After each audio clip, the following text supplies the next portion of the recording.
Bonjour à tous, alors une nouvelle vidéo, aujourd'hui autour de la gamme mineure pentatonique. Je me suis rendu compte qu'en réalité, j'avais jamais fait un cours complet sur ma façon de voir la gamme pentatonique.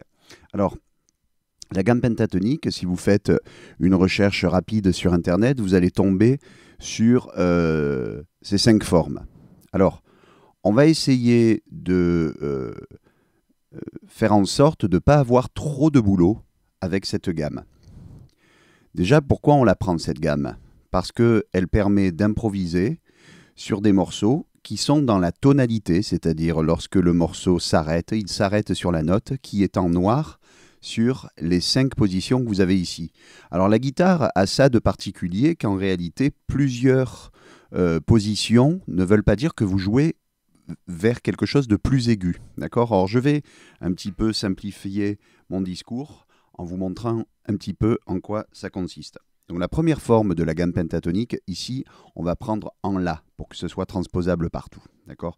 Donc le La, je le rappelle par rapport à la forme ici, on va jouer la position 1 en La, c'est-à-dire que je joue à partir de la 5e case ici.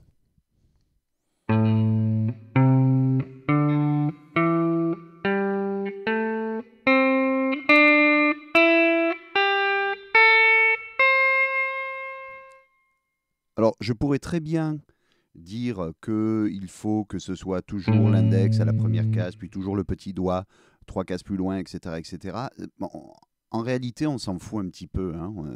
La gamme pentatonique, c'est quand même quelque chose qui est fait pour jouer du rock ou du blues, donc on n'a pas vraiment autant de règles que ce qu'on pourrait trouver dans la guitare classique. L'idée, c'est que vous soyez quand même relativement à l'aise. Moi, personnellement, je joue très très souvent avec l'annulaire, même à 3-4 cases d'écart. Hein, je vais glisser. Je sors le petit doigt lorsque j'ai besoin d'aller chercher ici 3 cases plus loin que le La, alors qu'en réalité, par exemple, quelqu'un comme Clapton va glisser.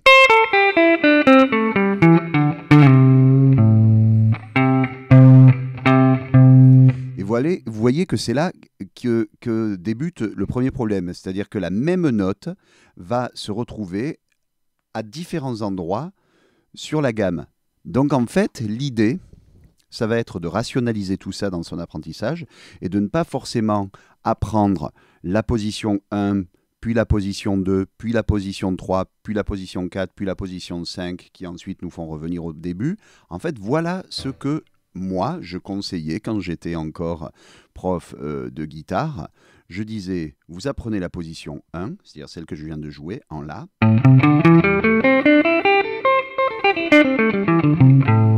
Et ensuite, vous allez apprendre la position 4. Alors pourquoi cette position 4?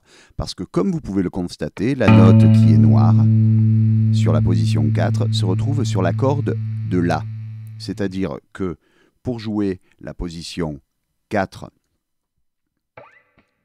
elle serait ici. Pardon.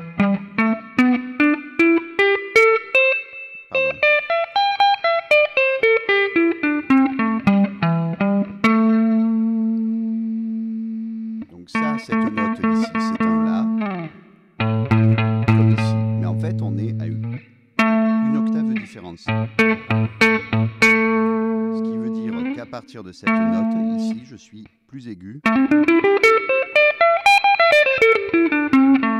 Et que si je fais...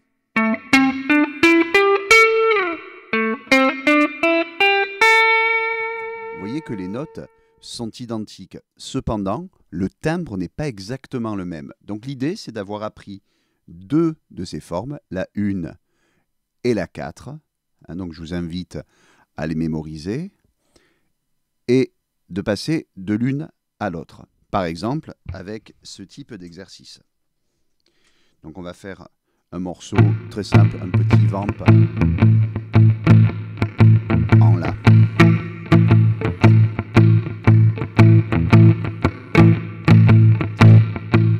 Okay, pour l'instant, on est là-dessus. Ça va me faire.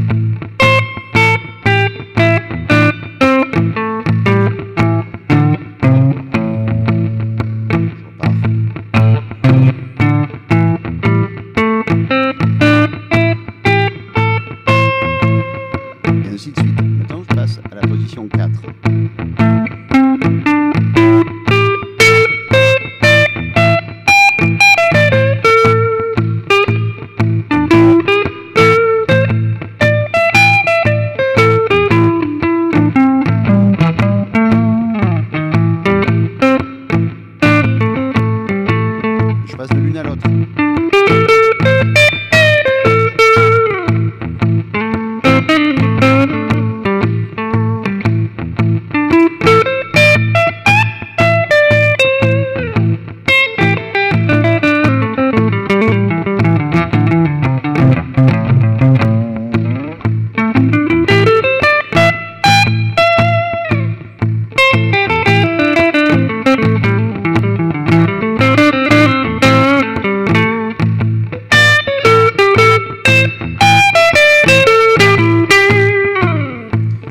remarquerez que l'idée, au départ, c'est bien de descendre et monter la gamme. Mais une fois qu'on a fait ça, il faut faire de la musique. J'avais déjà fait une vidéo il y a assez longtemps sur ma chaîne qui dit travailler une gamme de manière musicale. On est exactement là-dessus. Donc une fois qu'on a fait ces deux formes, la 1 et la 4, cette 4 qui est ici à la 12e case, hein, si on est ici, pardon, je me trompe de caméra. Si je suis ici.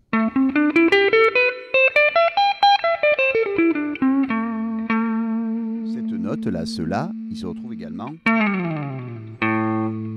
ici. Ça veut dire que j'ai une forme entière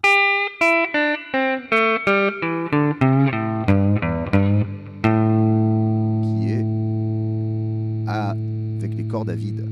Ce qui veut dire que si je reprends le même exercice,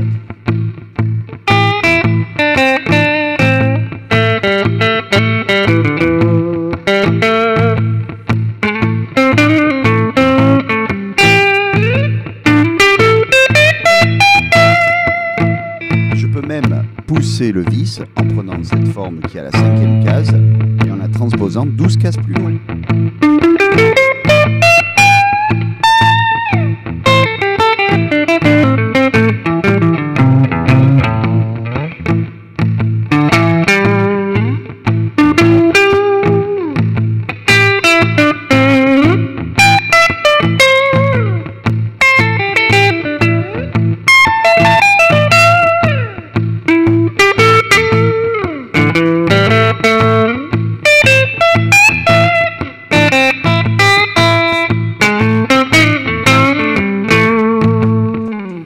Donc seulement avec deux formes, j'arrive déjà à couvrir une bonne partie du manche. Et en réalité, les autres formes qui sont là, je vais simplement aller passer de l'une à l'autre.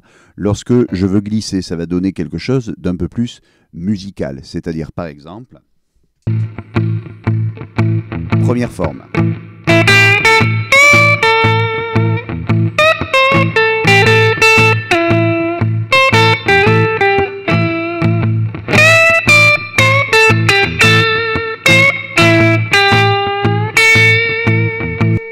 Alors j'explique un petit peu ce que j'ai fait là. Je n'ai pris que deux cordes et je joue la forme 1.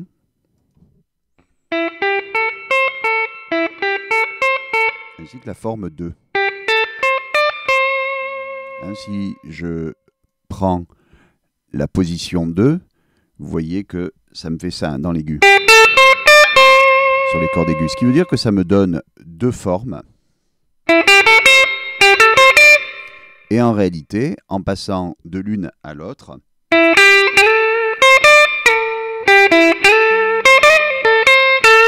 je rajoute plein de petits trucs qui font que ça devient très musical.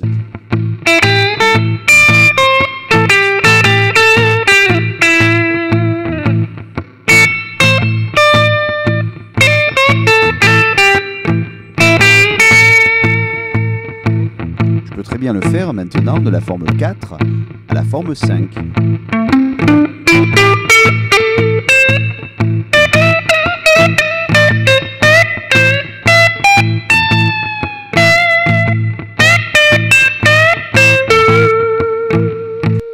Donc encore une fois, qu'est-ce que j'ai fait? J'ai utilisé cette forme 4.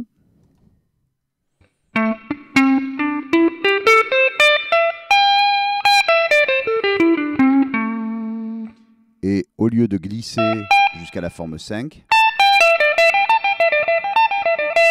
hein, je vous rappelle la forme 5, vous la voyez ici, elle a cette forme. Donc je me retrouve à tirer les cordes.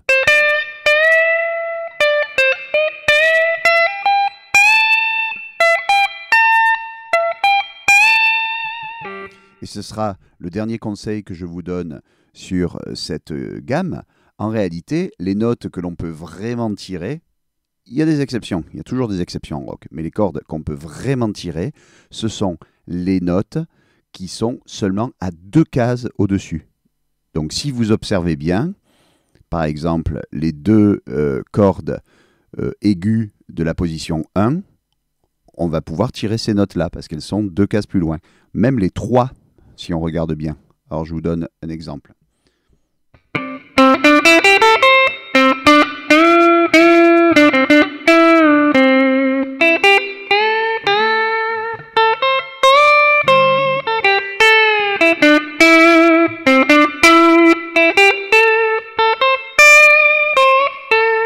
Donc je peux toutes tirer ces notes-là, hein, et ça peut donner quelque chose de très musical.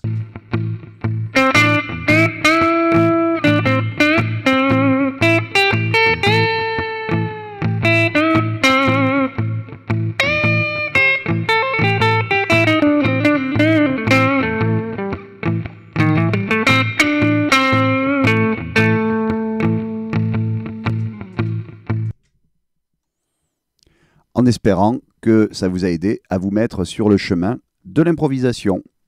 Au travail.